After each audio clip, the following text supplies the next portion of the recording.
Tughlaq dynasty ये start हुआ था कितने से 1320 से लेकर के ये चला था 1440।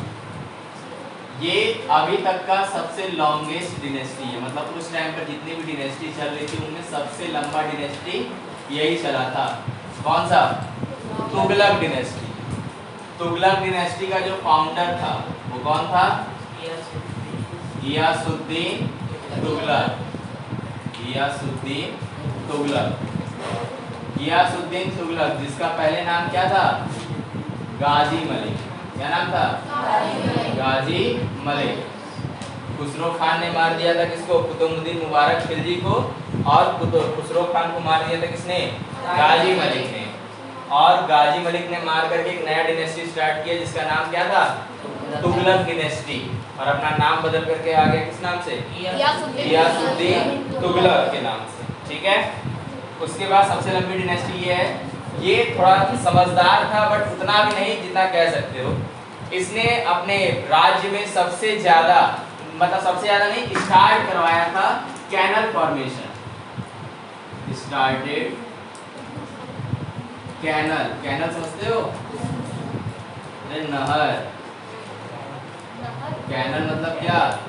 नहर। आई बात समझ में? इसने स्टार्ट करवाया था लेकिन बहुत ज्यादा नहीं कर पाया था, मतलब इसने किया but few. Canal formation start किया था, बल्कि इसके बाद जो आया था ये मोहम्मद बिन तुगलक, उसने नहर बहुत ज्यादा बनवा दिया था। इसने स्टार्ट करवाया था लेकिन इसने क्या किया था? बहुत ज्यादा बनाया था। और ये जो तुगलक डिनेस्टी का गियासुद्दीन तुगलक है ये ज्यादा नहीं, ओनली 1320 से, कितने से? 1320 से 1325 तक, यानी मात्र 5 साल तक रूल किया है। रीजन यही था कि कैनल फॉर्मेशन इसने बनाना स्टार्ट करवाया लेकिन 5 साल में ज्यादा बन नहीं पाया। इसने क्या किया था? अपने एक सेनापति था, उसका नाम था मोहम्मद बिन तुगलक। क्या नाम था? मोहम्मद बिन तुगलक। इसका जो मेन फोकस था वो मेन था बंगाल पर और तेलंगाना। किस पर था? बंगाल और तेलंगाना। मेन फोकस इसका किस पर था? मेन फोकस मतलब ये लूटना चाहता था, जीतना चाहता था। किसको किसको? तेलंगाना को। किसको? तेलंगाना और बंगाल। आई बात समझ में? इसने तेलंगाना को जीतने के लिए मोहम्मद बिन तुगलक को भेजा। किसको भेजा? मोहम्मद बिन तुगलक को भेजा। कहाँ? तेलंगाना भेजा। और मोहम्मद बिन तुगलक वहां पर गया और सब कुछ जीत करके वापस लौटा। मतलब जितना लूटपाट कर सकता था लूटपाट किया। यानी कि मोहम्मद बिन तुगलक, शॉर्ट फॉर्म में लिख देते हैं क्या? MBT। Mohammad bin Tughlaq born Telangana, born Telangana and return. और वो फिर क्या हो गया? लौट। ठीक है। अब उसके बाद जब उसने देखा कि एक तो हमारा जो लक्ष्य था वो पूरा हो गया, अब दूसरा कौन बचा था? बंगाल। तो इसने कहा कि मोहम्मद बिन तुगलक आप नहीं, अब हम जाएं बंगाल को लूटने के लिए। तो अब कौन गया? गियासुद्दीन तुगलक। कौन गया? गियासुद्दीन तुगलक गया कहाँ? बोलो ये। Went to Bengal. और इसको गलत इंफॉर्मेशन मिली थी कि बंगाल में बहुत ज्यादा पैसा है, बहुत ज्यादा लूटपाट का सामान है। अब वहां पर गया तो वहां पर उसको कुछ मिला ही नहीं। मतलब एक छोटा सा उसका सेनापति जा रहा है तो उसको बहुत सारा ढेर सारा धन मिल गया तेलंगाना में। भाई गौरव की बात है, ज्यादा लूट के लाया है। अब जब राजा गया है लूटने के लिए तो कुछ हाथ ही नहीं लगा उसको, कुछ भी हाथ नहीं लगा।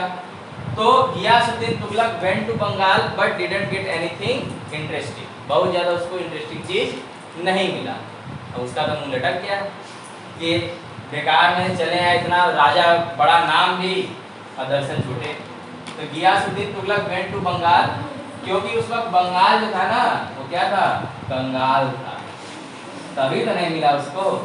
बंगाल क्या था? कंगाल। कुछ था ही नहीं तो लूटेगा क्या? तो गियासुद्दीन तुगलक गया वेंट टू बंगाल, जो कि क्या था? कंगाल, जिसकी वजह से ये क्या हो गया? डिसअपॉइंट होकर के रिटर्न आने लगा, यानी कि लौटने लगा। यानी कि ये डिसअपॉइंटेड एंड रिटर्न। अब मेन कहानी है, ये वहां से हार करके आ रहा था रास्ते में, अब सोच रहा है कि क्या मुंह लेकर के जाए अपने राज्य में। भाई बात भी सही है, राजा गया है कहीं पर लूटपाट करने के लिए और उसको कुछ मिले नहीं तो गलत बात रहेगा ना। तो डिसअपॉइंट हो गया बहुत ज्यादा है, तो वो बहुत ज्यादा क्या हो गया, डिसअपॉइंट हो गया। जब वो रास्ते में लौट रहा था, एक दो दिन तो लगता नहीं है तेलंगाना से दिल्ली आने जाने में। तेलंगाना कहाँ पड़ता है, नीचे की तरफ आएगा, और दिल्ली कहाँ, सेंटर में है। तो इसके लिए क्या हुआ, ये रास्ते में जब लौटा तो कहा कुछ ना कुछ तो करना पड़ेगा ही, नहीं तो बहुत बेकार हो जाएगा। तो ये गियासुद्दीन तुगलक ने क्या किया कि जो निजामुद्दीन औलिया का जो जमीन था, जिसको अलाउद्दीन खिलजी भी वापस नहीं ले पाया था, अलाउद्दीन खिलजी ने निजामुद्दीन औलिया को जब इक्ता सिस्टम को वापस किया था खालसा सिस्टम के अंतर्गत, तो वहाँ पे क्या बोला था निजामुद्दीन औलिया से कि जितनी भी जमीन, क्योंकि वो संत आदमी था तो उसको सबसे ज़्यादा जमीन दान में मिला था, तो निजामुद्दीन औलिया ने उससे बोला था अलाउद्दीन खिलजी से क्या कि अगर आप मेरे एक दरवाजे से आएंगे तो मेरे घर में 9 दरवाजे और हैं, मेरे घर में 10 दरवाजे आप एक सेंटर करेंगे तो हम 9 से बाहर भाग जाएंगे, लेकिन जमीन नहीं देंगे। तो इसने सोचा कि जो काम अलाउद्दीन खिलजी नहीं कर पाया उसको कौन करेंगे, गियासुद्दीन तुगलक, हम थोड़ी ना करेंगे, गियासुद्दीन तुगलक करेगा। तो इसने वहां से मैसेज भेजा निजामुद्दीन औलिया को, निजामुद्दीन औलिया को मैसेज भेजा कि अगर आपके घर के 10 दरवाजे हैं तो हमारे पास भी 1 लाख की सेना है, घरवे घिरवा देंगे, कहीं से भागने नहीं देंगे आप, कहीं से भी। तो निजामुद्दीन औलिया ने कहा उनसे कि गियासुद्दीन तुगलक दिल्ली अभी दूर है। क्या कहा उसने, आज भी कहावत सुनते होंगे दिल्ली अभी दूर है। दिल्ली अभी दूर है का मतलब होता है, एक मुहावरा हो गया है आज के समय कि दिल्ली अभी दूर है, मतलब कहने का कि जब तुम उस टाइम पर पहुंचोगे तो कर पाओगे नहीं कर पाओगे, अभी से फ्यूचर डिसाइड मत करो, मतलब ये होता है उसका। और लोगों का ये मानना था कि वो संत आदमी था और रास्ते में दिल्ली से लौटते समय रास्ते में ही गियासुद्दीन तुगलक की मौत हो जाती, वो दिल्ली पहुंच भी नहीं पाता है। तो निजामुद्दीन औलिया ने जो वर्ड्स बोले थे उसकी वजह से कहा जाता है कि निजामुद्दीन औलिया ने गियासुद्दीन तुगलक को श्राप दे दिया कि दिल्ली अभी दूर है, मतलब तुम दिल्ली पहुंच ही नहीं पाओगे, तुमसे जमीन क्या लो। तो उसने कहा ठीक है दिल्ली, तो गियासुद्दीन तुगलक के पास मैसेज आया कि निजामुद्दीन औलिया ने कहा है कि दिल्ली अभी दूर है, तो कहा ठीक है पहुंच रहे हैं, तो फिर बता रहे हैं। तो पहुंचने में बस 1 रात का देरी था, दिन चल रहा था, नेक्स्ट डे वो पहुंच जाता दिल्ली। तो रास्ते में अब शाम हो जाता है तो वहीं पे लोग रुक जाते हैं। अब वो दिल्ली के पास में ही था गियासुद्दीन तुगलक, तो गियासुद्दीन तुगलक था तो उसने मोहम्मद बिन तुगलक को मैसेज भिजवाया कि हमारे ठहरने का इंतजाम किया जाए, लगभग 70-80 किलोमीटर दूर पे था दिल्ली से। तो मोहम्मद बिन तुगलक ने गियासुद्दीन तुगलक के इस रहने के लिए सिर्फ और सिर्फ वहाँ पर एक लकड़ी का महल बनवाया, वुडन पैलेस बनवाया, और कहा कि राजा जी आप इसी में रहिए।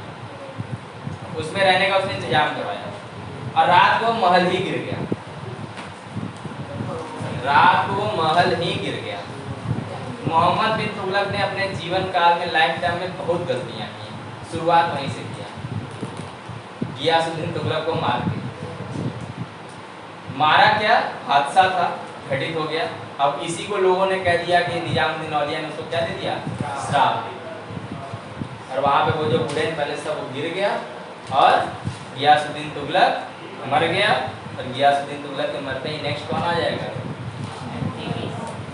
कौन, मोहम्मद बिन तुगलक। क्लियर है बात, चलो लिखो इसको।